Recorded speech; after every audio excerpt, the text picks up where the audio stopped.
بسم اللہ الرحمن الرحیم۔ کتنی خدمات تھی امت کی خاطر۔ رسول اللہ فرما کے گئے تھے اکرموا اولادی، میری اولاد کی عزت کرنا۔ کیا عزت کی اولاد رسول، کیا عزت کی اولاد رسول کی۔ چوتھے امام کا یہ فرمان آپ نے کئی بار سنا ہے۔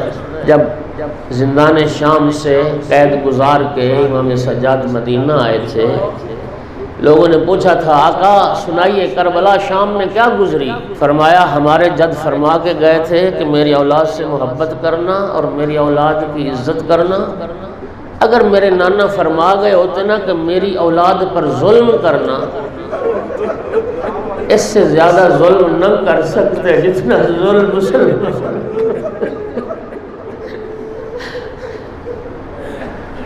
بازار شام میں مولا سجاد سے کسی نے پوچھا تھا کیف اصبحت یا ابن رسول اللہ، فرزند رسول کس حال میں صبح کی، اپنا حال تو بتائیں، آپ کا حال کیسا ہے؟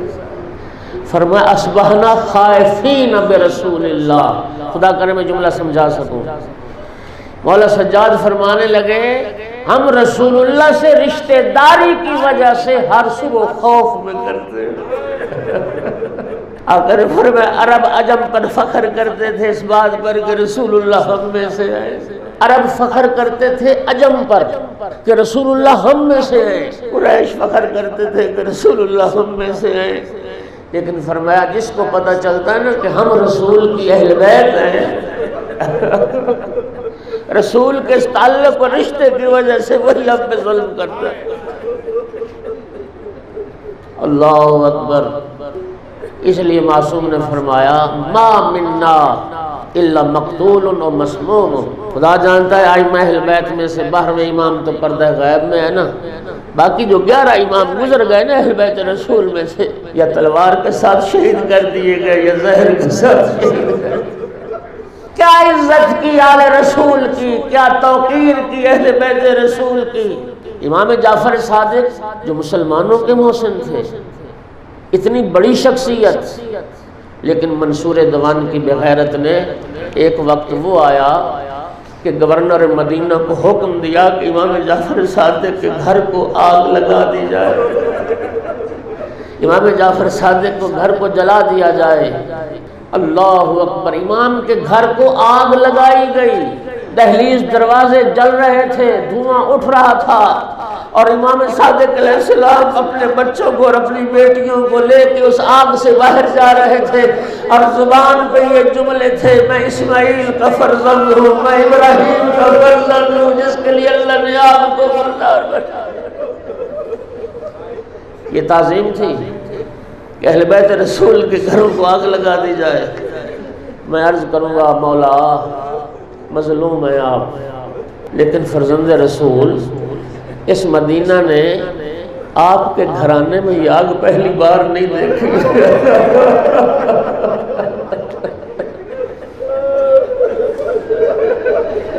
یا ابن رسول اللہ، یا ابن رسول اللہ، اہل بیت رسول کا گھر تو پہلے بھی جلایا گیا، رسول کی بیٹی کا گھر جلایا گیا۔ عزادارو یہی مدینہ تھا، رسول کی اکلوتی بیٹی فاطمہ زہرا تھی، اور مسلمان آگ اور لکڑیاں لے کے آ گئے تھے بطول کے دروازے، اور پھر صرف آگ نہیں لگائی، جلتا ہوا دروازہ۔ عزادارو دروازے کے پیچھے رسول کی بیٹی کہتی رہی جاؤ حکمرانی کرو، ہم سے تمہارا کیا واسطہ۔ عزادارو سنا آپ نے یہ جملہ، جلتا ہوئے دروازے کو جو دھکا دیا گیا، زہرا کے پہلو پہ دروازہ گرنا تھا، صدیقہ کبریٰ کی چیخیں نکل گئی یا فضة خذینی الا صدرک سندینی قد قتل ما بین عائشہ، فضہ آؤ سہارا دو، میرا غسل شہید کر دیا۔ اللہ اکبر۔ اہل بیت کا گھر پہلے بھی جلایا گیا، دوسری بار کربلا میں جلایا گیا۔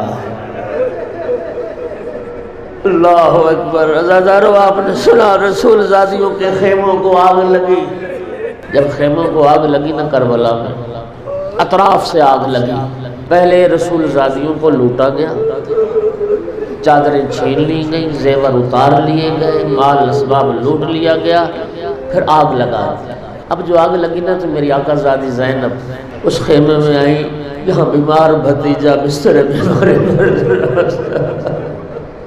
میری آقا زادی نے سجاد بیٹا آنکھیں کھول، سجاد بیٹا خیموں کو آگ لگ چکی اور ہمارے سر پہ رضا نہیں ہے، سجاد بیٹا بتا اب ہم کیا کریں، زندہ جل کے مر جائیں یا ننگے سر باہر نکل جائیں؟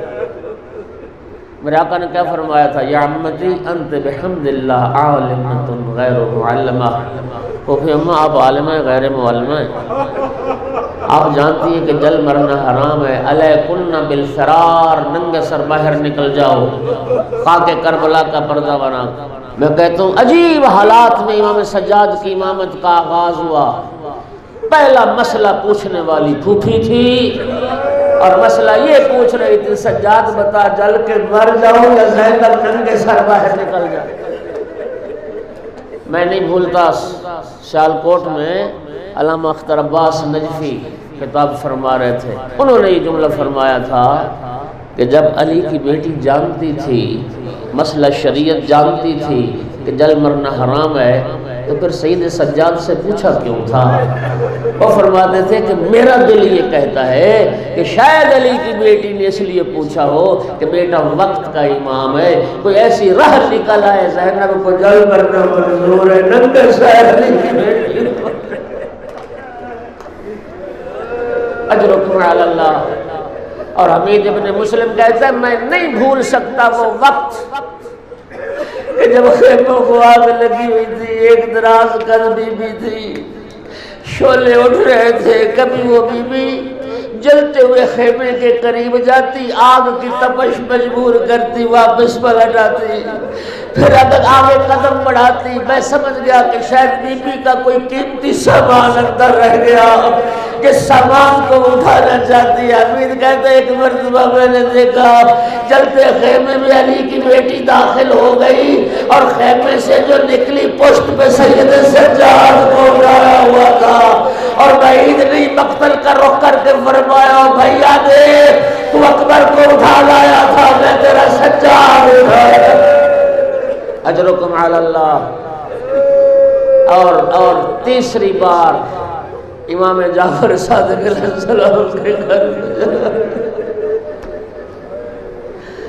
اور عزاداروں اسی پہ اکتفا نہیں ہوا، 5 مرتبہ منصور دوان کی ملعون نے 5 مرتبہ امام کو قتل کی کوشش کی، 5 مرتبہ قتل کرنے کی کوشش کی، لیکن ہوتا کیا تھا جب بھی چاہتا تھا نہ قتل کا ارادہ کرتا تھا رسول اللہ نظر آتے تھے، سید الانبیاء نظر آتے تھے۔ لیکن عزاداروں آخری مرتبہ حاکم مدینہ کے ذریعے زہر آلود انگور امام جعفر صادق کو کھلایا گیا۔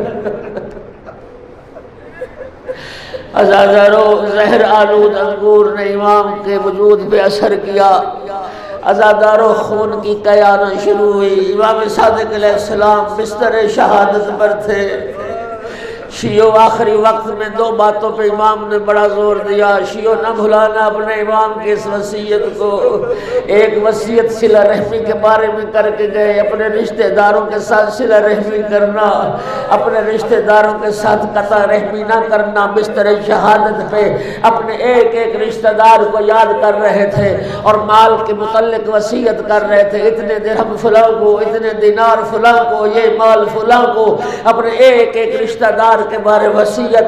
اور دوسری وصیت شیعوں جو صرف اپنے اہل بیت کے لیے نہیں، قیامت تک کے لیے ہر جعفری کے لیے وصیت ہے۔ آخری بات میں ذمہ داری سے عرض کر رہا ہوں، جس کے بعد امام کی پھر روح پرواز کر گئی، جس کے بعد آقا کی شہادت ہوگی، وہ وصیت یہ تھی اپنے سارے عزیز و اقارب کو جمع کر کے مولا صادق نے فرمایا لا تنالوا شفاعتنا ومن استخف بالصلاۃ، فرمایا جو نماز کو حقیر سمجھے گا اسے ہماری شفاعت نصیب نہیں ہوگی۔ شیعوں نماز کو معمولی نہ سمجھ گا، یہ تیرے امام صادق کی آخری وصیت۔ اجرکم علی اللہ، اجرکم علی اللہ۔ جام شہادت نوش کیا۔ امام موسیٰ کاظم علیہ السلام نے بابا کی وصیت کے مطابق امام صادق علیہ السلام کو غسل دیا، امام صادق علیہ السلام کو کفن عطا کیا، اور اس کفن میں ایک ٹکڑا امام زین العابدین علیہ السلام کے امامے کا بھی تھا، جس میں امام جعفر صادق کو کفن دیا گیا۔ خدا جانتا ہے عزت اور احترام سے جنازہ اٹھا تھا۔ میں عرض کروں گا اے مولا، آپ وطن میں تھے، آپ اپنے گھر میں تھے، آپ اپنے نانا کے پہلو میں تھے، آپ اپنی ماں زہرا کے پہلو میں تھے، آپ کو وطن میں زہر دیا گیا، مظلومیت کی موت ہے، لیکن قربان جاؤں اس فرزند زہرا سے جو کربلا کے بل میں، جو کربلا کے جنگل میں 3 دن کا بھوکا پیاسا بلا جرم و خطا ذبح ہوا۔ اے مولا صادق، آپ خوش نصیب ہیں، آپ کا جنازہ اٹھانے والے آپ کے بیٹے تھے۔ امام موسیٰ کاظم علیہ السلام نے جنازہ اٹھایا، جنت البقیع میں اپنے اجداد کے پہلو میں دفن کیا۔ کوئی یہ درد پوچھنا چاہتا ہے تو سید سجاد سے پوچھے۔ عزاداروں 11 محرم کو جب لٹا ہوا قافلہ گزرا ہے نا مقتل سے، اور سید سجاد کی جب نگاہ پڑی بابا کے بے گور و کفر لاشے پر، سجاد کے چہرے پہ زردی موت کی چھا گئی۔ میری آقا زادی زینب نے جب بیمار بھتیجے کی حالت دیکھی، میری آقا زادی کو بھائی بھول گیا، دوڑ کے سجاد کے پاس، سجاد سنبھال اپنے آپ کو، یا بقیت اخی و ابی و جدی، او میرے بھائی حسین کی نشانی بیٹا، او میرے بابا و نانا کی یادگار، سجاد سنبھال اپنے آپ کو۔ اس وقت سید سجاد رو کے عرض کرتے بھوبھی اماں، وہ جوان بیٹا مر نہ جائے تو کیا کرے، وہ ہمارے ساتھ 40 لاشیں دفن کر رہا، میرے بابا کا لاشا